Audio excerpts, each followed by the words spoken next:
Ruby does, this is even more bizarre, he drives to a Western Union station where you can transfer money, and it's just a couple hundred yards from the Dallas City Jail.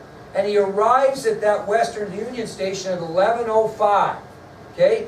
At 11:17, he wires $25 to this stripper for her rent. And how do we know that?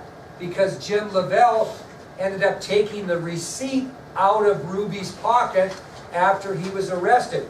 He sent it cost $26.87. 25 to her, $1.87 for the descendant. Okay?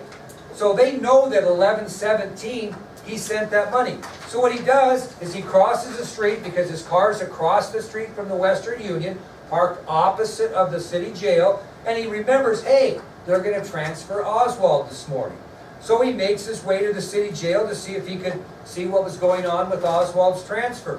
He gets to the entrance of that ramp, you know, that goes down into the basement, and he simply just waits. The armored car pulls out because it won't fit, and when it pulls out, he just goes in. Now, there was a police officer that was supposed to be kind of monitoring who was going in and out. But what do you think that police officer did when the armored car came out?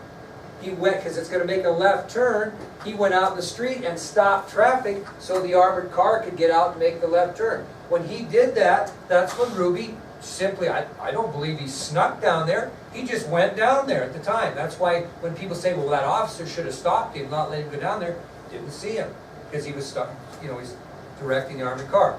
Well, when Ruby gets down there, he makes his entrance into American history, shooting Oswald as he's being transferred.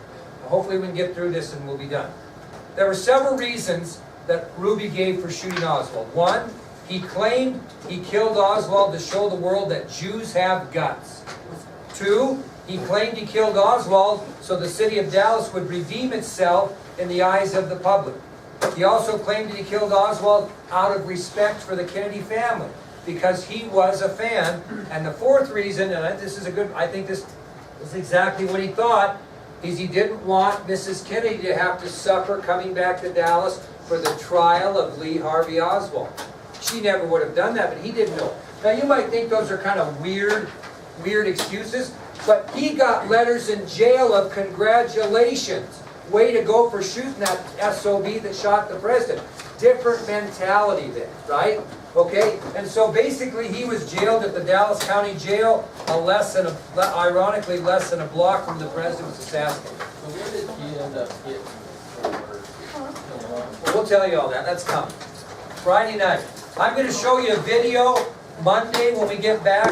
I think I'll be back for class because I set up this meeting during Orange Street. So I think I'll be back Monday.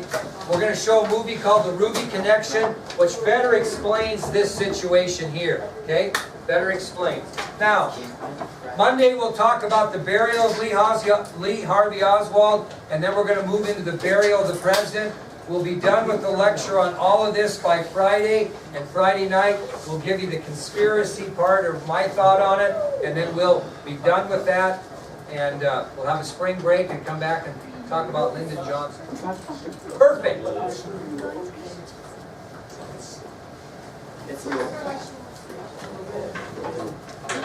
I got it.